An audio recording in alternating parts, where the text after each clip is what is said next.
నమస్తే, వీటీవీ ప్రైమ్కి స్వాగతం. ఒక మహాయుద్ధం మొదలైందా? చిన్నగా కేవలం ఇరాన్ ఇరాక్ మీద ప్రారంభమైనటువంటి యుద్ధం ఇప్పుడు ప్రపంచ యుద్ధంగా మారనుంది అనేటువంటి వార్తలు వినవస్తున్నటువంటి నేపథ్యం. అయితే ప్రపంచ యుద్ధం వచ్చినా రాకపోయినా కూడా ఇప్పుడున్నటువంటి ఈ యుద్ధ వాతావరణం చూసుకుంటే మహాయుద్ధం అని చెప్పక తప్పదు. అయితే ఒకటి ఇక్కడ మాట్లాడేటువంటి అంశాలు ఏంటంటే, యుద్ధానికి సంబంధించి ఇప్పటికే చాలా వార్తలు వచ్చాయి, ఇంకా వస్తున్నాయి, మరిన్ని వార్తలు వాటికి సంబంధించి రావాల్సిన కూడా అవసరం ఉంది. అయితే ఇక్కడ మనం ప్రత్యేకంగా మన వ్యూవర్స్ కి అందించేటువంటి ప్రధానమైనటువంటి అంశాలు ఏంటి అన్నట్లయితే, ఒక బ్రీఫ్ గా ఒక సిరీస్ ఆఫ్ ఇవి నేను వీడియోలు మీకు అందిస్తాను. ఇది పూర్తిగా మన భారతదేశానికి సంబంధించినటువంటి అంశాలు, మన తెలుగు రాష్ట్రాలకు సంబంధించినటువంటి అంశాలని నేను ఇందులో చెప్పదలుచుకున్నాను. ఇప్పుడు మనం చర్చించేటువంటి ప్రధానమైనటువంటి అంశం ఏంటన్నట్లయితే వార్, మహాయుద్ధం. మరి ఈ మహాయుద్ధం కేవలం ఒక ఇరాన్ ఇరాక్ మధ్య ఒక యుద్ధంగా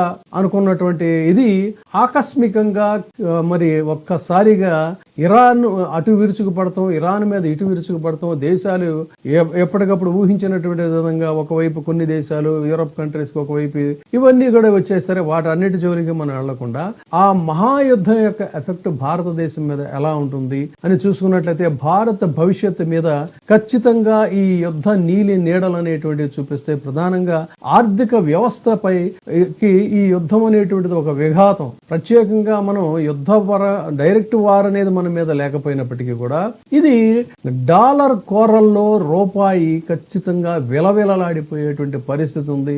ఇప్పటికే దాని ఎఫెక్ట్ కనిపిస్తూ ఉంది. సో భారత ప్రస్తుత ప్రపంచంలో వేగంగా ఎదుగుతున్నటువంటి ఆర్థిక వ్యవస్థ, కానీ డాలర్ కోరల్లో మరి ఇది చిక్కుకున్నటువంటి పరిస్థితిలో ఈ యుద్ధం మన ప్రగతి రథచక్రాలని ఖచ్చితంగా అడ్డుకుంటుంది, లేకపోతే అడుగడుగున కొంత ఒడిదుడుకులు అనేటువంటిది ఉంటుంది. ప్రధానంగా ఏంటంటే చమురు దౌత్యం. భారత్ తన అవసరాలలో 85% చమురుని దిగుమతి చేసుకుంటుంది. యుద్ధం వల్ల బ్యారెల్ ధర $120 దాటితే మన కరెంట్ అకౌంట్ డెఫిసిట్ ఖచ్చితంగా నియంత్రణ తప్పుతుంది. ఇప్పటికే దాని ఎఫెక్ట్ కనిపిస్తూ ఉంది. రూపాయి విలువ డాలర్తో పోలిస్తే 95 లేదా 100 రూపాయలకి పడిపోయేటువంటి ప్రమాదం ఉందంటున్నారు, కానీ ఆల్రెడీ పతనం అనేటువంటిది మొదలైంది. ఇక ఇన్ఫ్లేషన్, పెట్రోల్ ధరలు ఖచ్చితంగా భగ్గుమనేటువంటి అవకాశాలు ఉన్నాయి. గ్యాస్ ధరలు ఖచ్చితంగా పెరుగుతాయి. సో ఈ అంశంలో మనం ఇప్పుడు ప్రధానంగా డిస్కస్ చేస్తుంది ఏంటంటే, పెట్రోలు గ్యాస్ ధరలు ఖచ్చితంగా భగ్గుమనేటువంటి అవకాశం ఉంది. దాని ప్రభావం ఇతరత్ర వీటి మీద కూడా కనిపిస్తుంది. ద్రవ్యోల్బణం, ఇన్ఫ్లేషన్ కనుక పెరిగితే రవాణా ఖర్చులు పెరుగుతాయి, అది అనివార్యంగా కనిపిస్తుంది. దీనివల్ల సామాన్యుడి పళ్ళెంలో అన్నం సైతం కూడా ప్రియమయ్యేటువంటి ప్రమాదం ఉందనేది చెప్పకనే చెప్పవచ్చు. సో రిజర్వ్ బ్యాంకు వడ్డీ రేట్లు పెంచాల్సి వస్తుంది. ఫలితంగా మీ హోమ్ లోన్ పెరుగుతుంది, కార్ లోన్ పెరుగుతుంది, ఈఎంఐలు భారీగా పెరుగుతాయి. భారత్ తన $5 ట్రిలియన్ ఆర్థిక లక్ష్యాన్ని చేరుకోవడానికి మరింత ఆలస్యమయ్యే ప్రమాదం కూడా ఉంది.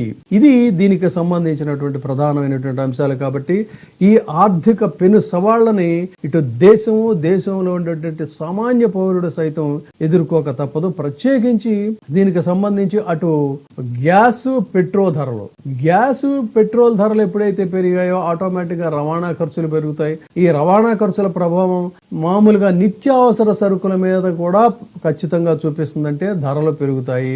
ధరలు పెరిగినప్పుడు ప్రజల్లో అసంతృప్తి వస్తుంది, ప్రభుత్వాల మీద అసంతృప్తి వస్తుంది. ఆ రకమైనటువంటి ఒక ఆర్థిక సంఘర్షణ వల్ల సమాజంలో కూడా శాంతికి కొంచెం ఇబ్బంది పడే పరిస్థితి. మరి ఇది ఖచ్చితంగా మన ప్రభుత్వాలు వీటిని తట్టుకొని ముందుకి వెళ్ళడానికి మరింత ఆత్మస్థైర్యంతో ఉంటుందనేది మనం ఆశిద్దాం. ఇప్పుడే సబ్స్క్రైబ్ చేయండి, లైక్ చేయండి, షేర్ చేయండి. వీటీవీ ప్రైమ్, మీ ఉత్తమాభిరుచుల సమ్మేళనం.